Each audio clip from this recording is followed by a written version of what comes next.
To Shravya TV. ముందుగా headlines చూద్దాం. చిరు నోటా తొలిసారి జై జనసేన, చాలా రోజుల తర్వాత ప్రజారాజ్యం పార్టీ ప్రస్తావన. గన్ నివాసం పార్టీ కార్యాలయం వద్ద పోలీసుల రక్షణ చర్యలు. కటక్ వన్డేలో సంచరిత రోహిత్ పలు రికార్డులు, సచిన్ వెనక్కి నెట్టిన హిట్ మ్యాన్. తండేల్ విజయంపై నాగార్జున స్పందన. సిఐడి విచారణకు హాజరయ్యేందుకు మరింత సమయం కోరిన రామ్ గోపాల్ వర్మ. తిరుపతి అదనపు ఎస్పీకి ఫిర్యాదు చేసిన కిరణ్ రాయల్. మణిపూర్ ముఖ్యమంత్రి బీరేన్ సింగ్ రాజీనామా. చిలుకూరు బాలాజీ టెంపుల్ ప్రధాన అర్చకుడు రంగరాజన్ పై దాడి.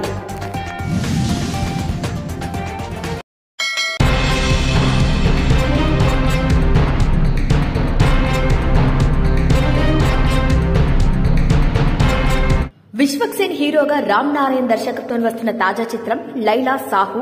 గారపాటి నిర్మించిన ఈ సినిమా ప్రేమికుల రోజు సందర్భంగా ఫిబ్రవరి 14న ప్రేక్షకుల ముందుకు రానుంది. ఈ చిత్రం ప్రీ రిలీజ్ ఈవెంట్ ఆదివారం నాడు హైదరాబాద్ లో జరిగింది. ఈ ఈవెంట్ కు ముఖ్య అతిథిగా మెగాస్టార్ చిరంజీవి చేశారు. ఈ కార్యక్రమంలో ఆయన మాట్లాడుతూ ఆసక్తికర వ్యాఖ్యలు చేశారు. చాలా రోజుల తర్వాత ప్రజారాజ్యం పార్టీ ప్రస్తావన తీసుకువచ్చారు. చిరు మాట్లాడుతున్న సమయంలో ఫ్యాన్స్ జై జనసేన అంటూ నినాదాలు చేయడంతో ఆయన కూడా జై జనసేన అని అన్నారు. ఇక చిరంజీవి నోట జై జనసేన అని రావటం ఇదే తొలిసారి. అలాగే నాటి ప్రజారాజ్యం పార్టీనే రూపాంతరం చెంది జనసేనగా మారిందంటూ మెగాస్టార్ చెప్పుకొచ్చారు. దీంతో చిరు వ్యాఖ్యలపై మెగా అభిమానులు హర్షం వ్యక్తం చేస్తున్నారు. కాగా 2008లో చిరంజీవి స్థాపించిన ప్రజారాజ్యం పార్టీ ఆ మరుసటి ఏడాది జరిగిన ఉమ్మడి ఆంధ్రప్రదేశ్ అసెంబ్లీ ఎన్నికల్లో 294 స్థానాల్లో పోటీ చేసి 18 చోట్ల గెలిచింది. ఆ పార్టీకి 18% ఓట్లు దక్కాయి. అలాగే చిరు 2 స్థానాలు పాలకొల్లు, తిరుపతి నుంచి పోటీ చేశారు. తిరుపతి నుంచి ఆయన గెలుపొందారు. ఇక 2011లో పార్టీని కాంగ్రెస్ లో విలీనం చేశారు. అప్పటి నుంచి ఇప్పటి వరకు ప్రజారాజ్యం పార్టీ ప్రస్తావన అప్పుడప్పుడు పవన్ తీసుకొచ్చారు తప్పితే చిరంజీవి ఎక్కడా మాట్లాడలేదు. ఇన్నాళ్లకు మళ్లీ ఇప్పుడు మెగాస్టార్ ప్రజారాజ్యమే జనసేనగా రూపాంతరం చెందిందని చెప్పడంతో అభిమానులు ఆనందం వ్యక్తం చేస్తున్నారు.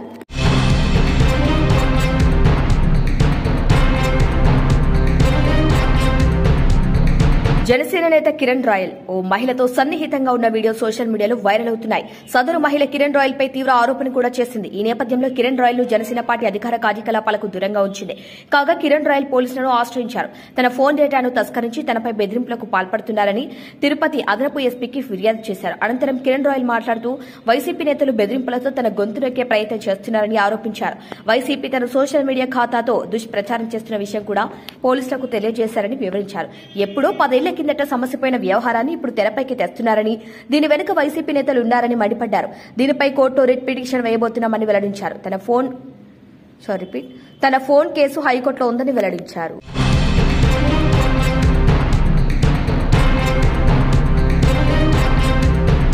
గుంటూరులో సిఐడి అధికారుల ఎదుట వివాదాస్పద దర్శకుడు రామ్ గోపాల్ వర్మ సోమవారం విచారణకు హాజరు కావాల్సి ఉండగా వ్యక్తిగత కారణాల వల్ల రాలేనని ఆయన సమాచారం ఇచ్చారు.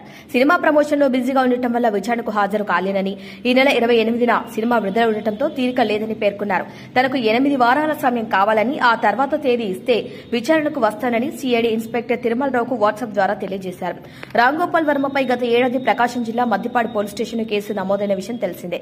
ఆయన తన ఎక్స్ ఖాతాలో వ్యూహం సినిమా పోస్టు చేసి చంద్రబాబు, పవన్, లోకేష్ పై అనుచిత వ్యాఖ్యలు చేశారంటూ మద్దిపాడుకు చెందిన టీడీపీ నాయకుడు రామలింగం ఫిర్యాదు చేయడంతో పోలీసులు కేసు నమోదు చేశారు. అనంతరం రామ్ గోపాల్ వర్మకు నోటీసు జారీ చేశారు. అయితే కొన్ని నెలల పాటు విచారణకు హాజరు కాకుండా తప్పించుకు తిరిగిన ఆయన ఈ కేసులో న్యాయస్థానం ద్వారా ముందస్తు బెయిల్ పొందారు. ఇక పోలీసుల విచారణకు సహకరించాలని న్యాయస్థానం ఆదేశించడంతో ఇటీవలే ఒంగోలులో పోలీసుల ఎదుట విచారణకు హాజరయ్యారు. తాజాగా సిఐడి నోటీసు జారీ చేయగా ప్రస్తుతం విచారణకు రాలేని, సమయం కావాలని రామ్ గోపాల్ వర్మ సమాధానమిచ్చారు. దీనిపై సిఐడి అధికారులు ఆయన వినతి మేరకు 8 వారాల సమయం ఇస్తారా లేక మరోసారి నోటీసు జారీ చేస్తారా అనేది ప్రస్తుతం చర్చనీయాంశంగా మారింది.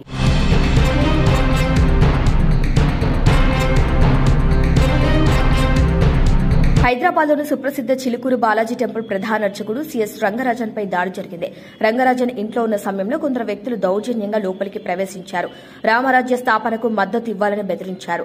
అందుకు రంగరాజన్ నిరాకరించడంతో వారు ఆయనపై దాడికి పాల్పడ్డారు. తండ్రిపై జరుగుతున్న దాడిని అడ్డుకునేందుకు వచ్చిన రంగరాజన్ కుమారుని కూడా దుండగులు గాయపరిచారు. ఇక ఈ దాడిపై రంగరాజన్ చిలుకూరు ఆలయ మేనేజింగ్ కమిటీ చైర్మన్ పోలీసులకు ఫిర్యాదు చేశారు. దాడికి పాల్పడ్డ వారిపై చట్టపరమైన చర్యలు తీసుకోవాలని కోరారు. కాగా చిలుకూరు బాలాజీ టెంపుల్ ప్రధాన అర్చకుడు రంగరాజన్ పై దాడిని పలు హిందూ సంఘాలు ఖండించాయి. దాడికి పాల్పడిన వారిపై కఠిన చర్యలు తీసుకోవాలని డిమాండ్ చేశాయి.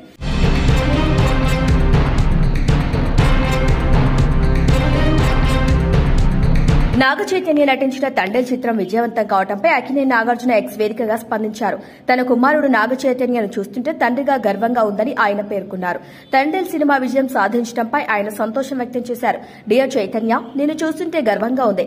ఈ సినిమా కోసం నువ్వు సవాలు ఎదుర్కోవటం, నటుడిగా పరిధులు దాటడం చూశాను. తండేల్ సినిమా మాత్రమే కాదు, నీ ఫ్యాషన్, కష్టానికి నిదర్శనం. అక్కినేని అభిమానులారా, మీరంతా కుటుంబ సభ్యులాగా ఎప్పుడూ మా వెన్నంటే ఉన్నారు. మీ ప్రేమ, సపోర్ట్ కు ధన్యవాదాలు.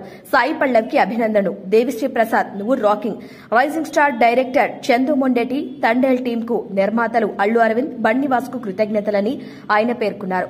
ఈ ట్వీట్ కు చైతన్యతో గతంలో దిగిన ప్రత్యేకమైన ఫోటో, తండేల్ పోస్టర్ నాగార్జున జత చేశారు.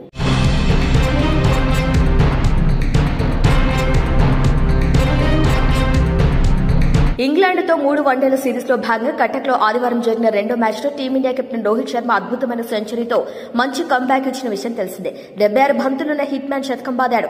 96 పరుగుల వద్ద ఉన్న సిక్సర్ తో సెంచరీ పూర్తి చేసి మునుపటి రోహిత్ ను గుర్తు చేశాడు. గత కొంతకాలంగా ఫామ్ లేక ఇబ్బంది పడ్డ రోహిత్ కు ఈ శతకం భారీ ఉపశమనమే చెప్పాలి.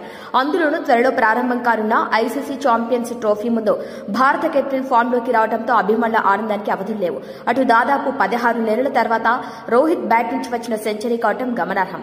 ఇక నిన్నటి మ్యాచ్ లో అద్భుతమైన ఆట తీరుతో అతడు 32వ వన్డే సెంచరీ నమోదు చేయడమే కాకుండా 3 రికార్డులను అందుకున్నాడు. భారత క్రికెట్ దిగ్గజం సచిన్ టెండూల్కర్ రికార్డును కూడా హిట్ మ్యాన్ అధిగమించాడు. 30 ఏళ్ల వయసు తర్వాత అత్యధిక అంతర్జాతీయ సెంచరీలు. ఈ సెంచరీతో రోహిత్ 30 ఏళ్ల వయసు తర్వాత అంతర్జాతీయ క్రికెట్ లో అత్యధిక సెంచరీలు బాదిన భారత క్రికెటర్గా నిలిచాడు. ఇక 30 ఏళ్ల తర్వాత రోహిత్ 36 అంతర్జాతీయ సెంచరీలు సాధించాడు. ఈ క్రమంలో సచిన్ రికార్డును అధిగమించాడు.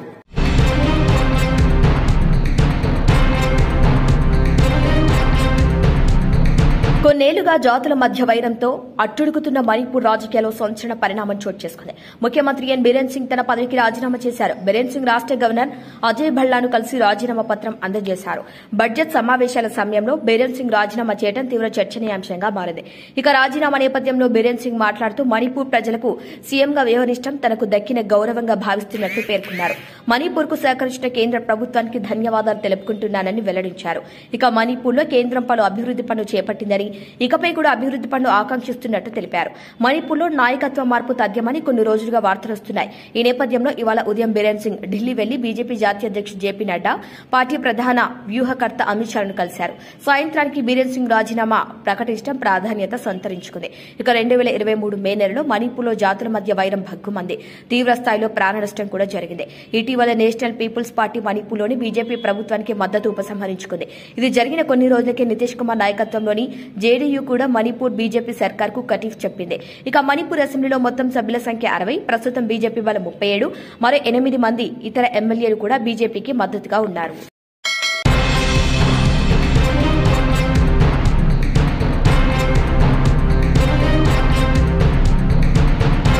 బులెటిన్ హెడ్లైన్స్ మరొకసారి. చిరునోట తొలిసారి జై జనసేన, చాలా రోజుల తర్వాత ప్రజారాజ్యం పార్టీ ప్రస్తావన. గన్ నివాసం పార్టీ కార్యాలయం వద్ద పోలీసుల రక్షణ చర్యలు. కటక్ వన్డేలో సంచరిత రోహిత్ పలు రికార్డులు, సచిన్ ను వెనక్కి నెట్టిన హిట్ మ్యాన్. తండేల్ విజయంపై నాగార్జున స్పందన. సిఐడి విచారణకు హాజరయ్యేందుకు మరింత సమయం కోరిన రామ్ గోపాల్ వర్మ.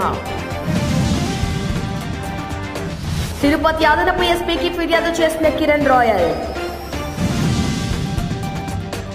మణిపూర్ ముఖ్యమంత్రి బీరేన్ సింగ్ రాజీనామా. చిలుకూరు బాలాజీ టెంపుల్ ప్రధాన అర్చకుడు రంగరాజన్ పై దాడి. ఇవి వాళ్ళ బులెటిన్ అప్డేట్స్. కీప్ వాచింగ్ స్ట్రాబె టీవీ.